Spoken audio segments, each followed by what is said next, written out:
ہم نے رب کے حکموں کو توڑا، ہم نے پرواہ ہی نہیں کی۔ ہم سمجھے دنیا میں آئے ہیں تو ہماری دنیا ہے، آوارہ ہوں، خواہشات نفس کے مطابق زندگی گزاریں، آنکھیں بے حیائی میں لگی رہیں، سوچیں آوارگی میں لگی رہیں، کان نغمے سنتے رہے، زبان جھوٹ بکتی رہی، ظلم و جبر کا بازار گرم رکھا، عصمتیں عزتیں پامال کرتا رہا، لوگوں کا مال لوٹتا رہا، حق غصب کرتا رہا، کلیجی اور دل چیرتا رہا، لوگوں کو زخمی کرتا رہا، لوگوں کے جذبات سے کھیلتا رہا، پرواہ نہیں کی کہ یہ دنیا ہے، امتحان گاہ ہے، چند دنوں کے لیے آئے ہیں، اللہ کے حضور پیش ہونا ہے، عملوں کا حساب ہونا ہے۔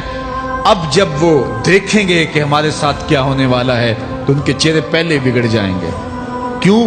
وہ گمان کریں گے کہ ان کی ریڑھ کی ہڈی توڑ دی جائے گی، ایسے عذاب آئیں گے جس طرح کسی کی ریڑھ کی ہڈی ٹوٹ جائے تو اس کا چہرہ شگفتہ گلاب تو نہیں ہوتا، اس کا چہرہ جو ہے وہ تو کس قدر مرجھایا ہوا ہوتا ہے۔ تو اللہ ارشاد فرماتا ہے اس طرح ان کے چہرے ہوں گے۔ ابھی عذاب آیا نہیں ہے لیکن چہرے پہلے اترے ہوئے ہوں گے، اور جب عذاب کی بھٹی میں ڈالے جائیں گے، اللہ اکبر، اور وہ سخت عذاب، حضور نے جبریل امین سے پوچھا مجھے جہنم کے عذابوں کا ذکر سناؤ۔ عرض کی حضور سب سے ہلکے عذاب کی کہانی سناتا ہوں، اور وہ یہ کہ جہنمی کے پاؤں میں آگ کا جوتا رکھا جائے گا، باقی پورا بدن اس کا سلامت ہوگا۔ یہ سب سے ہلکے عذاب کی کیفیت ہے۔ اب پاؤں میں آگ کا جوتا ہوگا، حدت، گرمی، شدت اتنی ہوگی کہ دماغ پگھل کے ناک اور کانوں کے راستے سے باہر آ جائے گا۔ پاؤں میں رکھے ہوئے جوتے کی گرمی دماغ کو ایسے چڑھے گی کہ وہ پگھل جائے گا اور ناک اور کانوں کے راستے سے باہر آ جائے گا۔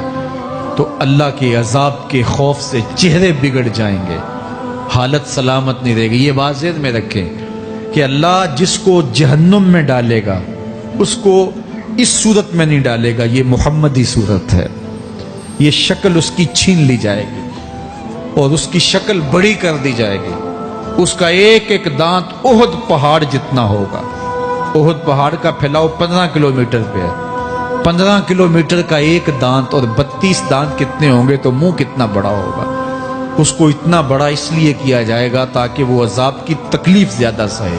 70 گز موٹی کھال ہوگی، اور کھال جل جائے گی تو اللہ قرآن میں فرماتا ہے ہم نئی کھال دے دیں گے تاکہ عذاب کی تکلیف اس کو گوارا کرنی پڑے۔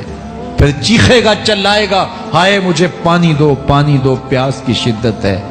70 سال تک تو اس کی کوئی آواز ہی نہیں سنے گا۔ 70 سال کے بعد داروغہ جہنم چیخ کر کہے گا کیا مانگتا ہے؟ وہ بولے گا مجھے پانی چاہیے۔ کہا جائے گا تو بے بھی ملتا ہے پانی۔ پھر داروغہ جہنم اسے پانی دے گا، کوکا کولا کی بوتل دے گا یا پیپسی تھما دے گا یا منرل واٹر کی بوتل دے گا؟ نہیں، قرآن بتاتا ہے اسے مائے حمیم دیا جائے گا، کھولتا ہوا پانی، اور وہ اتنا گرم ہوگا جب پینے کے لیے چہرے کے قریب کرے گا اس سے اٹھتی ہوئی بھاپ کی وجہ سے چہرے کی کھال ادھڑ کے اس کے اندر گر پڑے گی، لیکن اس کے باوجود اس کو پینا پڑے گا۔ اللہ فرماتا ہے یہ دنیا ہی سب کچھ نہیں ہے، سمجھ لیا یہی سب کچھ ہے، آخرت کو بھول گئے، صبح اٹھے کام پہ چلے گئے، شام آئے آوارگی میں چلے گئے، صدائیں آتی رہی حی علی الصلاۃ حی علی الفلاح، کوئی پرواہ نہیں کی، نہ پیشانیوں نے سجدے کیے، نہ سوچوں میں پاکیزگی آئی، زندگی یوں گزار کے چلے گئے۔ ایسے نہیں، کہا ایک وہ ہوں گے جن کے چہرے شگفتہ گلاب ہوں گے، ایک وہ ہوں گے جن کے چہرے بگڑے ہوئے ہوں گے۔ اللہ اکبر، کلا اذا بلغت التراقی، یہ تو قیامت کا منظر ہے نا، قیامت سے قبل بھی ایک منظر ہے، اللہ اس منظر کو بھی بیان کر رہا ہے، کلا اذا بلغت التراقی، ہاں جب جان گلے کو پہنچ جائے گی۔ اے انسان تیرے اوپر وہ گھڑی بھی آنے والی ہے، وہ وقت بھی آنے والا ہے جب سانس اس ہنسلی میں اٹک جائے گا، جب سینے سے بھی سانس اوپر چلی گئی، اب ڈاکٹر بھی لا علاج قرار دے رہے ہیں کہ اب علاج نہیں رہا ہے، جان بس اب نکلنا چاہ رہی ہے، اور کہا جائے گا کوئی جھاڑ پھونک والا بلاؤ۔ اب ڈاکٹروں نے تو جواب دے دیا، اب سانس اٹک گئی گلے میں، چند لمحوں کی مہمان ہے، اب ڈاکٹروں نے کہا اب ہماری جانب سے لا علاج ہو گیا، اب لے جاؤ اس کو گھر یا وینٹیلیٹر پہ ڈال دیتے ہیں اس کو، بس اب ہماری جانب سے کوئی اس کا علاج نہیں ہے۔ اب گھر والے روتے ہیں، کہتے ہیں کوئی جھاڑ پھونک والا لاؤ، کوئی دم والا لاؤ، شاید وہ کوئی دم کرے تو اس کی جان میں جان آ جائے۔ ڈاکٹروں نے تو لا علاج قرار دے دیا۔ وَظَنَّ عَنَّهُ الْفِرَاقُ، اللہ فرماتا ہے یہ تو جھاڑ پھونک والے کو ڈھونڈ رہے ہیں، لیکن جس کی سانس یہاں اٹکی ہے وہ سمجھ گیا ہے اب موت آ گئی ہے، اس کو یقین ہو گیا ہے کہ اب موت کے لمحے آ گئے ہیں، اب میں بچ نہیں پاؤں گا، اب آنکھیں تاڑے لگی ہوئی ہیں۔ وَالْتَفَّتِ السَّاقُ بِالسَّاقِ، پنڈلی پہ پنڈلی چڑھ رہی ہے۔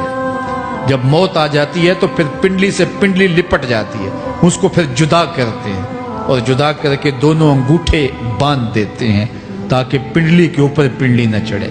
اللہ وہ منظر بیان کرتا ہے، صاحب یہ وقت آنے والا ہے جب دونوں انگوٹھے باندھ دیے جائیں گے، جب ناک میں روئی ٹھونس دی جائے گی، جب چٹے لباس میں کفن دیا جائے گا، جب غسال کے سامنے بے بس پڑے ہوں گے، وہ چاہے یہ بازو اٹھائے چاہے یہ بازو اٹھائے، گرم پانی ڈالے یا سرد پانی ڈالے، جب بس پڑے ہوئے ہوں گے جو ہے وہ غسل دینے والوں کے، اور ناک میں روئی ہوگی اور دونوں انگوٹھے آپس میں بندھے ہوں گے۔ یہ محل، یہ ماڑی، یہ کوٹھیاں، یہ بنگلے جس کو سویر شام لگ کے حلال حرام کی تمیز کیے بغیر بنایا تھا، غوث اعظم رضی اللہ تعالیٰ عنہ بولے مکان بنا رہا ہے، بسیں گے اور حساب تو جا کے دے گا، اور یہ تو ایک رات بھی تجھے اس گھر کے اندر نہیں رکھیں گے کہ چلو ایک رات مہمان رکھ لیں۔ کہتے ہیں نہیں نہیں، مہمانوں نے بھی جانا ہے تو جلدی کرو، اس کو سپرد کراؤ، وہ تو تیرا لباس بھی پھاڑ کے اتاریں گے، خود غسل دینے کے لیے تیار بھی نہیں ہے، تجھ سے خوف آنے لگا ہے۔ جاندی واری ڈرونا بنے ہوتے، ہاتھ نہ لاندے ڈر دے، جنہ لئی تو پاپ کمائے اج کتھے نہیں تیرے کر دے۔ آج تو وہ تیرے ساتھ تجھے غسل دینے کے لیے آمادہ نہیں ہے۔ وَالْتَفَّتِ السَّاقُ بِالسَّاقِ، جب پنڈلی پہ پنڈلی چڑھنے لگ جائے گی، إِلَىٰ رَبِّكَ يَوْمَئِذٍ الْمَسَاقُ، اس دن تیرے رب کی طرف ہی لوٹ کے جانا ہے۔ فَلَا صَدَّقَ وَلَا صَلَّىٰ، اس نے نہ تو سچ مانا اور نہ نماز پڑھی، وَلَٰكِنْ كَذَّبَ وَتَوَلَّىٰ، ہاں جھٹلایا اور منہ پھیر کے چل پڑا۔ ثُمَّ ذَهَبَ إِلَىٰ أَهْلِهِ يَتَمَطَّىٰ، پھر اپنے گھر کو اکڑتا ہوا چلا۔ اولا لک فاولا ثم اولا لک فاولا، تیری خرابی آ پہنچی، ہاں تیری خرابی آ پہنچی۔ ایحسب الانسان ان یترک سدی، انسان دنیا میں یہ گمان کرتا ہے اس کو سدا چھوڑ دیا جائے گا۔ سدا عربی میں ایسے اونٹ کو کہتے ہیں جس کی مہار کسی کے ہاتھ میں نہ ہو، شترے بے مہار، جہاں مرضی جس گھاٹ سے چاہے پانی پیے، جہاں سے مرضی چارہ لے، تو شترے بے مہار کو کہتے ہیں سدا۔ تو یہ انسان بھی گمان کرتا ہے کہ میں بھی سدا ہوں، مجھے کوئی کیوں پوچھے، میرے جذبات پہ کوئی کیوں قدغن لگائے، مجھے کیوں روکے کوئی۔ بالخصوص جوانی کے ایام کے اندر جوان کو بڑا ہوتا ہے کہ کوئی مجھے کیوں، وہ تو ماں باپ کے کہنے میں بھی نہیں آنا چاہتا، وہ کہتا ہے کیوں مجھے روکتے ہیں، میری جوانی ہے، میرے جذبات ہیں، مجھے آزادی سے جینے دو، کیوں میرے راستے میں رکاوٹ بنتے ہو، میں سدا ہوں۔ اللہ فرماتا ہے نہیں، ایک اونٹ تو سدا ہو سکتا ہے، جس کو میں نے اشرف المخلوقات بنایا ہے اس کو تو سدا نہیں چھوڑوں گا، اس کو تو پابند بناؤں گا حکام کا۔ اب وہ کہتا ہے کہ نہیں نہیں، یہ کیسے دوبارہ اٹھائے جائیں گے؟ اب دوبارہ وہی بات پھر آ گئی، الم یک نطفۃ من منی یمنا، اللہ فرماتا ہے ایک بوند تھی نا، پانی کا ایک قطرہ تھا جو رحم مادر میں رکھا گیا، ثم کان علقہ، پھر وہ پانی کا قطرہ لوتھڑا بنا، فخلق فسوی، پھر اللہ نے اسے پیدا فرمایا اور پھر ٹھیک ہموار کیا، فجعل منہ الزوجین الذکر والانثی، پھر اس سے وہ جوڑ بنائے، کوئی مرد بنایا کوئی عورت بنائی۔ کہا اب غور کر، اب تیری آنکھیں دیکھتی ہیں، بجلیاں چمکتی ہیں، تیری زبان کا طوطی بولتا ہے، لوگ اشش کرتے ہیں تیری گفتگو پہ، تیری گفتار پہ صدقے جاتے ہیں، تیرے لہجے کے جمال کو دیکھتے ہیں، تیرے سینے کا زور، تیرے پنجوں کی طاقت، تیری دماغ کی تیزیاں اور تیری سوچوں کے اجالے، تیری زوردار ٹانگیں، تیرے کڑیل بازو اور تیری چوڑی چھاتی، اور تیرے گلاب کی پتیوں جیسے ہونٹ، اے انسان یہ سب کچھ کہاں تراشا گیا؟ ماں کے رحم میں، اس تاریکی میں جو 3 پردوں میں تھی، تیرا سر تیرے گھٹنوں میں تھا، اور تیرے رب نے وہاں تیرے اندر نسوانیت یا رجولیت کی صلاحیتیں پیدا کی، تیری آنکھوں میں چمک پیدا کی، تیرے کانوں میں نغمے بکھیرے، تیری زبان کے پٹھوں پہ قوت ذائقہ رکھی، تجھے بولنے کی صلاحیت دی، تیرے پنجوں میں زور رکھا۔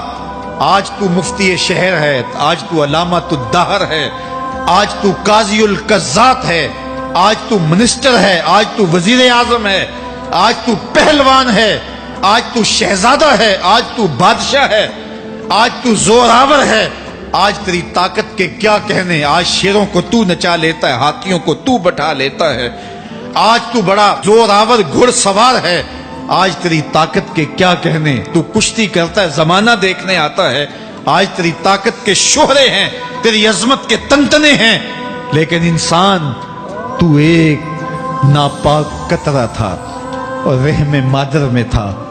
تیرے اندر یہ رنگ کس نے بھرے؟ تیرے کانوں میں نغمے کس نے رکھے؟ تجھے دماغ کی قوتیں کس نے دی؟ زبان کو بولنا کس نے سکھایا؟ آنکھوں میں توانائیاں کس نے رکھی؟ تیری زبان کا طوطی بولتا ہے، یہ سلیقے کس نے دیے؟ پھر اللہ فرمایا، کتنا زوردار بیان ہے، الیس ذالک بقادر علی ان یحیی الموتى، جو ماں کے پیٹ میں ایک نطفے کو ایک خوبصورت انسان بنا سکتا ہے، ہڈیوں کو جوڑ کے دوبارہ انسان نہیں بنا سکتا؟ کیا وہ دوبارہ تجھے کھڑا نہیں کر سکتا اپنے سامنے پیش ہونے کے لیے، جس کے حکموں کو تو نے توڑا ہے، جس کے فرامین کا تو نے مذاق اڑایا ہے؟ کیا وہ اتنا ہی بے بس ہے کہ اپنے حضور تجھے جو ہے وہ کھڑا ہی نہیں کر سکتا ہے؟ جس رب نے تجھے ماں کے شکم میں شکل دی، حضرت شیخ فرید الدین عطار بولتے ہیں، سانے کستی سلاتی می شود، ایسا کاریگر ہے مٹی سے بادشاہ بنا ڈالتا ہے۔ اس نے مٹی سے دارا و سکندر بنائے، اس نے مٹی سے جو ہے وہ رستم و سہراب بنائے، اس نے مٹی سے کیا کیا بنا دیا جو مٹی سے بادشاہ بنا سکتا ہے، جو نطفہ رحم مادر سے جو ہے وہ شکل اور صورت اور رنگ اور جمال بنا دیتا ہے۔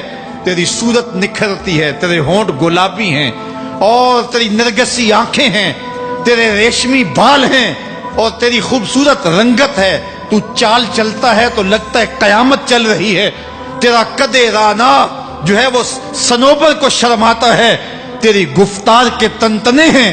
جس نے اتنی خوبصورت شکل ماں کے رحم میں بنائی، کیا وہ ہڈیوں کو جوڑ کے دوبارہ انسان نہیں بنا سکتا؟ وہ دوبارہ انسان بنائے گا اور پھر تجھے اپنے حضور کھڑا کرے گا۔ اور ایک حدیث میں آتا ہے، اللہ بندے کو اپنے حضور کھڑا کرنے کے بعد اپنے سامنے سے ہٹنے نہیں دے گا جب تک 5 سوال نہیں پوچھ لے گا۔ ان عمرہ ہی فیما افنا ہو، اس کی عمر کے بارے میں پوچھے گا، کہاں ضائع کی؟ میں نے تجھے زندگی دی، 60 سال 70 سال 40 سال 50 سال، اس زندگی کو کہاں گزار کے آیا ہے؟ ان شباب ہی فیما ابلا ہو، اس کی جوانی کے بارے میں پوچھا جائے گا، جوانی کہاں گزار کے آیا ہے؟ مجنوں تو نہیں بنا رہا، خواہشات کا اسیر تو نہیں ہو گیا، دیوانوں کی طرح زندگی تو نہیں گزار کے آ گیا؟ تیری جوانی کسی چوک میں تو نہیں گزری، تیری جوانی آوارگی میں تو نہیں گزری، ساری رات سوشل میڈیا کے اوپر گندگی اور غلاظتیں تو نہیں دیکھتا رہا؟ تیری زندگی گزری کہاں ہے؟ تیری جوانی گزری کہاں ہے؟ اگر کوئی جواب نہ ہوا تو پھر کیا جواب دے گا؟ اور وہ کتنا خوش نصیب ہوگا جو کہے گا، مالک میری جوانی سجدوں میں گزری، میری جوانی قیام میں گزری، میری جوانی رکوع میں گزری۔ میرے حضور فرماتے ہیں، سبعۃ یظلھم اللہ فی ظلہ یوم لا ظل الا ظلہ، 7 اشخاص ایسے ہیں قیامت کے دن جب کوئی سایہ نہیں ہوگا، اللہ ان 7 کو اپنے عرش کا سایہ دے گا۔ ان میں سے دوسرا شخص میرے حضور نے بیان فرمایا، وشاب نشأ فی عبادت اللہ، وہ جوان جس کی جوانی اللہ کی عبادت میں گزری۔ جوانوں، اپنی زندگی کو مالک کی دہلیز پہ لے آؤ۔ جوانی وہی ہے جو مالک کی چوکھٹ پہ گزرے۔ اپنے دل کا تعلق جوڑو، عشق کرنا ہے تو پھر آمنہ کے لال سے کرو۔ محبت کا رشتہ ان سے جوڑو، تعلق کا ربط ان سے قائم کرو، جوانی کو دین کی راہ پہ ڈالو۔ اللہ اکبر۔ سنو میرے حضور کا فرمان، انا حبیب اللہ، میں اللہ کا حبیب ہوں۔ پھر فرمایا الشاب التائب حبیب اللہ، جو جوان جوانی میں توبہ کرے وہ بھی اللہ کا حبیب ہے۔ آؤ اللہ کے حبیب بن جاؤ، اللہ کے حبیب بن جاؤ، اللہ کے حبیب بن جاؤ، اللہ کے محبوب بن جاؤ۔